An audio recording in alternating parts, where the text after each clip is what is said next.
Everyone, welcome to this challenge zoology notes. आज के इस वीडियो में आपको बताऊंगी रेस्पिरेटरी सिस्टम इन स्केलियोडॉन। ये जो टॉपिक है एग्जाम में लॉन्ग में पूछा जाता है। तो क्या होता है respiratory system in Scoliodon? First introduction. Scoliodon is a cartilaginous fish, hence it is included in the class Chondroctylus. Sceliodon is commonly called Indian dogfish और शार्क। बोला जा रहा है ये जो स्केलियोडॉन जो होता है एक तरह का कार्टिलेजिनस फिश होता है, इसलिए इसे जो है कॉन्ड्रोक्टोथिस क्लास में शामिल किया गया है।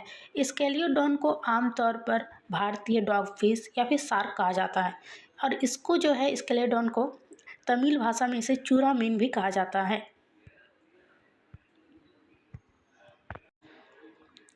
द कॉमन स्पेसिस आर, ये जो मतलब एक तरह से इसका जो सामान्य प्रजातियां जो होती है कुछ ऐसे होता है। जैसे पहला है स्केलियोडॉन सोराकोवा, स्केलियोडॉन डुमरेली, स्केलियोडॉन प्लासोरा, स्केलियोडॉन वाल्वियमी। ये जो है ये कॉमन स्पेसिस है स्केलियोडॉन का।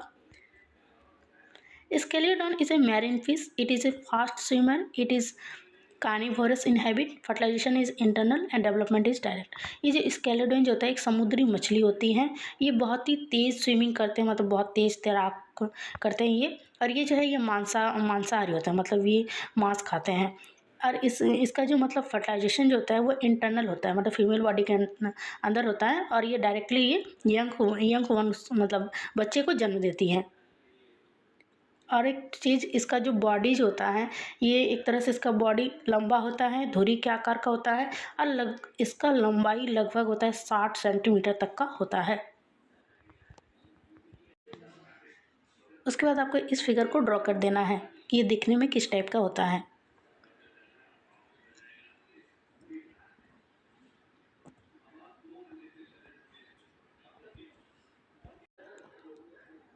उसके बाद है respiratory system of Sceliodon.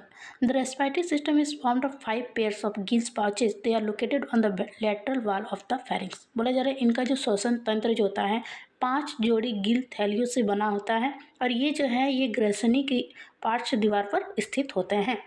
They open into pharynx by an internal branchial aperture and to the outside by the external branchial aperture. ये जो है वे क्या होता है आंतरिक ब्रांकियल छिद्र द्वारा ग्रसनी में खुलते हैं और बाह्य ब्रांकियल छिद्र द्वारा बाहर की ओर खुलते हैं। The mucous membrane of gill pouches is produced into a series of leaf-like structure called branchial lamellae. They are highly vascularized. बोला जा रहा है ये जो गिल थैलियों की श्लेष्मा झिल्ली जो होती है पत्ती जैसी संरचनाओं की एक श्रृंखला में निर्मित होती है जिसे ब्रांचियल लैमेली कहा जाता है और ये बहुत ही ज़्यादा vascularized होती है, मतलब संवेदनीकृत होती हैं। Each gill pouch has 2 sets of branchial lamellae. One is on its anterior wall and the other is on its posterior wall.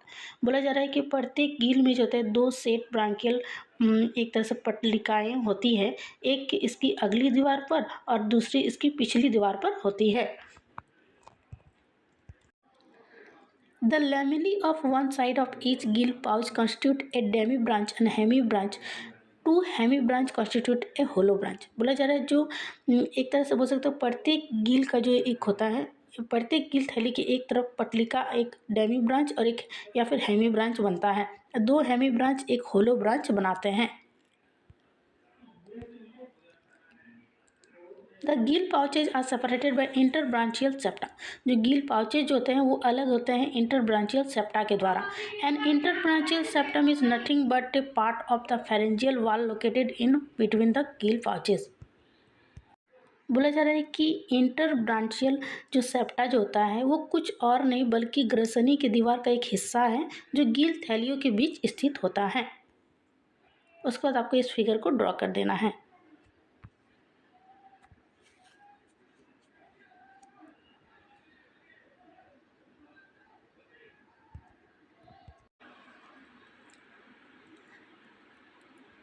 Each internal branchial septum is supported by a cartilaginous rod called visceral arc. The visceral arc at their inner end bear comb-like gill racket to protect the internal branchial aperture.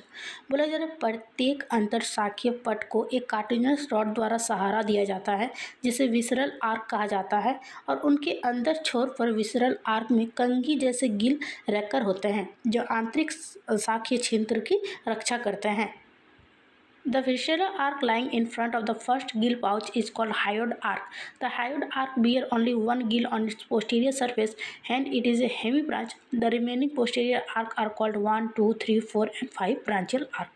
बोला जा रहा है कि जो एक तरह से बोल सकते हैं कि पहला गिल थैली के सामने स्थित जो अंदर का चाप को हायोड चाप कहा जाता है और हायोड चाप के पीछे की सतह पर केवल एक गिल होता है, इसलिए ये एक हेमी ब्रांच है। और बाकी जो मतलब पीछे जो शेष बच जाता है चापों को 1, 2, 3, 4 या फिर 5 ब्रांचियल चाप कहा जाता है। The last branchial arc is without any gills, hence it is an a branch. The remaining 4 branchial arc bear 4 hollow branch, hence sarc has 9 hemibranch on each side. बोला जा रहा है अंतिम शाखा पर चाप बिना किसी गिल के होता है, इसलिए ये एक शाखा है। शेष 4 जो शाखा चापों में जो 4 होलो ब्रांच है, इसलिए इसे सार्क के प्रत्येक तरफ 9 हेमी ब्रांच होते हैं। In sarc, the gill lamellae are attached to the entire length of the interbranchial septum. Hence, the gills are called lamelliform. बोला जा रहा है कि सार्क में क्या होता है, गिल लैमेली जो होता है वो अटैच होता है पूरे लंबाई इंटर ब्रांचियल सेप्टम का जो पूरा लेंथ होता है वहाँ पे वो अटैच होता है, इसलिए इसको गिल्स को लैमेलिफॉर्म भी कहा जाता है। Between the mandibular arc and the hyoid arc there is a pit in the inner wall of the pharynx. It is called spicle. जो mandibular arc जो होता है और hyoid arc जो होता है उसके बीच में एक inner wall होता है pharynx को वहाँ पे, जिसको spicle कहा जाता है। उसके बाद आपको इस फिगर को ड्रॉ कर देना है।